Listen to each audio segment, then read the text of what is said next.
Welcome back. You're watching Sky News Tonight. The top stories this evening. And a worker at the British Embassy in Berlin has been arrested on suspicion of passing documents to the Russian intelligence service.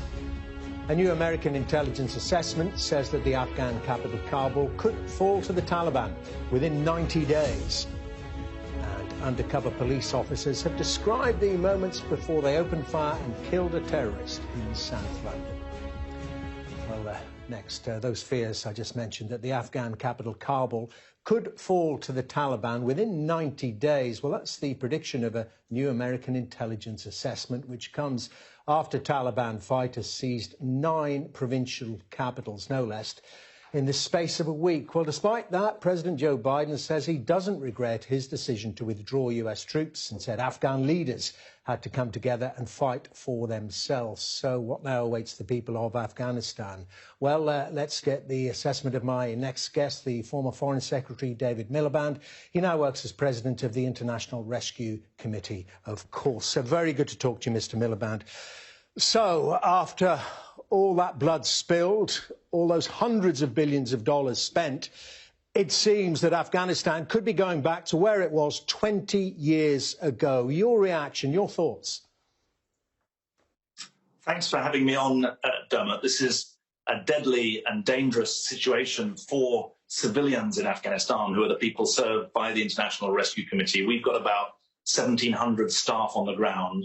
All but a handful are Afghans themselves. So they're working for the future of their own country. And just to give a bit of perspective, we know around 5,000 people have been killed. Those are civilians just killed in the most recent fighting. We know that 30,000 people a week are fleeing the country. And we know that around 350,000 are homeless as a result of the fighting, notably in the provinces that you have mentioned. The proximate cause of this is obviously the decision to withdraw US troops. But you'll also know that I've been one of many people critical for a good number of years that the time when troops were there was not used to develop a stable political settlement for the country. And obviously the great fear at the moment is that the gains that are being enjoyed by the people of Afghanistan, the gains in education, in a range of other areas, even in economic development, although it remains a very poor country, are on the rack. I think it's premature to say that the gains have all been already lost, but there's clearly real danger for the people who we are serving on the ground today. But does it tell us on that issue of nation building that it's a fine idea, but it doesn't actually work? You mentioned Iraq, hasn't worked there, hasn't worked in Afghanistan, and in a sense the Americans following that analysis and cutting their losses. Well, the only people who can build a nation are the citizens of the nation. But those citizens, especially in poor countries, especially in war-torn countries, need help from outside rather than hindrance from outside. I think that clearly the decision, the military decision, which, by the way, is not just an American decision. America had about 2,500 troops. There were 8,500 NATO troops, 10,000 contractors. So it's quite a big commitment that's being withdrawn. That's been decided. But the question now for all of us is whether or not that military withdrawal is matched by humanitarian, diplomatic, political withdrawal, because that really would increase the danger. Just to give you a sense of this, British aid to Afghanistan is being reduced from about $90 million a year down to less than $20 million a year. That's going to put on the line some of the gains that have been made in education, in healthcare. Someone who's leading a humanitarian organization, my plea would be that those Afghans, on behalf of those Afghans who have gained in the last 20 years, they need support from the outside world, even if it's not of a military kind, because nation building is their business, but they can't do it on their own, given the circumstances that they face. Well, I mean, I'm just interested in your analysis, because there is such a long history. Of course, the early days overlap some of your period as Foreign Secretary. Was it going wrong then? What should have Britain and the Americans and others have been doing that they didn't do? Well, I went to Afghanistan 6 times as Foreign Secretary between 2007 and 2010. It was one of the most dangerous and difficult situations confronting British foreign policy. And in simple terms, I think the mistake is as follows. The abiding approach, and I'm afraid it ran right through to the end, was that military endeavor should then be followed by an attempt to create a stable political system. I argued from the beginning of my time that those two things had to happen in parallel. And you asked, did the trouble start at the beginning? The beginning, after the Taliban were removed from power in 2001, was the Bonn Peace Conference of 2001-2, which excluded significant swathes of the Pashtun population from the southeast of the country. And so the difficulty of developing politics that's based on compromise in a country that's highly decentralized has been an abiding problem from the beginning of the effort. That's not to say that there hasn't been significant gains, which, as I say, have not yet been erased. But I think it's very important to learn the right lesson. And my lesson is that whether you're in the military, whether you're in diplomacy, whether you're in the humanitarian sector like I am, none of them work without an effective approach to a political settlement. And that can't be done sequentially, military, then political. They have to be done together.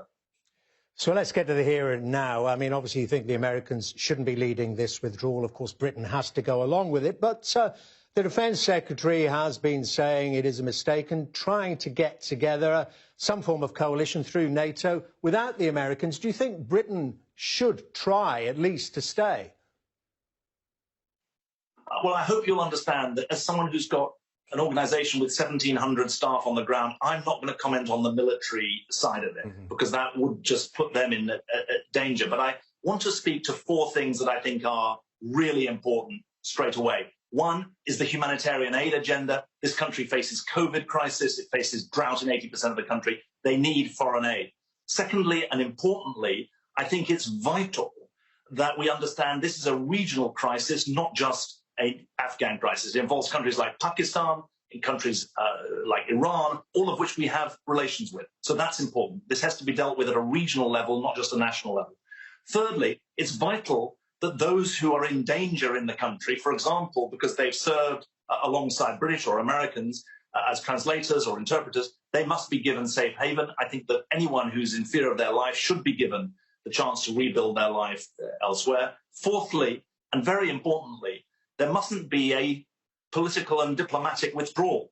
It's important that there's a retention of the diplomatic and political muscle inside the country. And those seem to me to be the right priorities for the present moment, which, as I say, is deadly and dangerous in all sorts of ways. Just paint a picture for us of the current trajectory. If Kabul falls, if the Afghan government falls, the repercussions for Afghanistan, of course, and all the people there, including some of your own staff, but indeed for the entire world. We're talking many refugees, many of whom will end up in Europe. And potentially, I've talked about going back 20 years, could we see re-established a safe haven again for terrorist groupings? Al-Qaeda, they're still around, of course, and Islamic State and others. Well, you're raising very important and appropriate questions. You mentioned the refugee danger. That is a real and present danger to the neighbouring states rather than to countries in Europe like the UK or the US. 30,000 refugees a week. That's 100,000 refugees a month flowing into Pakistan, which is already hosting 2 million Afghans, and into Iran, which has about 800,000. So the refugee challenge is predominantly in the region, although some will try to make it to Europe as well in fear of their lives. So there's definitely a refugee angle. It's also important to say that Afghanistan has always been subject to pressure from its neighbours and from great powers around it. China sees Afghanistan as important. Pakistan, for obvious reasons, sees Afghanistan as important. And for the last 20 years, Western countries have worried rightly about terrorist danger. That's obviously been degraded over the last 20 years, but that remains a reason to believe that what starts in Afghanistan doesn't stay there. Just want to focus for a moment specifically on the plight of women there. I was talking an hour ago to the former women's minister in Afghanistan, and many reports now describing, as the Taliban retake areas, particularly young professional women being hounded, being forcibly married to Taliban fighters, escaping under cover, and indeed being killed in the streets sometimes. It is a terrible situation. Well, I think you're absolutely right to raise this. There are two things I'd add to what you said. First of all, the greatest gains of the last 20 years have come to those women and girls who've been able to go to school, who've been able to get professions, who've been elected to parliament, started businesses, working as teachers. So there are real gains on the rack. But Afghanistan is a different country because of those changes and because of the aspirations and expectations of those people. Secondly, and vitally, we know that in all humanitarian emergencies, violence against women goes up significantly. And that's certainly the reality that Afghan women are facing today. There are staggering figures, about half of the population expecting gender-based violence. And that's one reason that organizations like the International Rescue Committee prioritize the needs of the women and girls who are our clients. It's another reason why I think it's so important for the outside world to stand with these women, because just saying to them, you're on your own, doesn't give them the chance to work on a fair playing field. And so I very much hope people recognize that it's not just for reasons of sacrifice that we should stand with them. It's for reasons that Afghanistan needs to be a more stable place. And if it isn't, it's a threat to the region and more widely. We very much appreciate, Mr. Milan. We are out of time. Your thoughts on Afghanistan. But just, if I may I squeeze in a question about, totally unrelated, about events in Berlin today and tapping into your deep knowledge of international relations. The discovery of, it seems, a Russian spy in the British Embassy in Berlin. Are you surprised weren't those days meant to be over?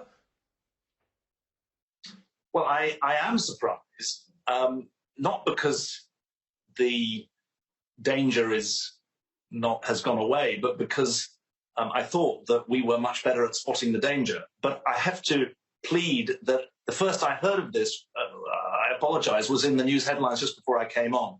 And one of the best lessons of being Foreign Secretary is not to talk about things before you know something a bit closer to a set of facts than are in a question. So I hope you'll allow me to dodge that one. Oh, the old diplomatic skills haven't gone. David Miliband, great talking to you as ever. Thank you very much indeed.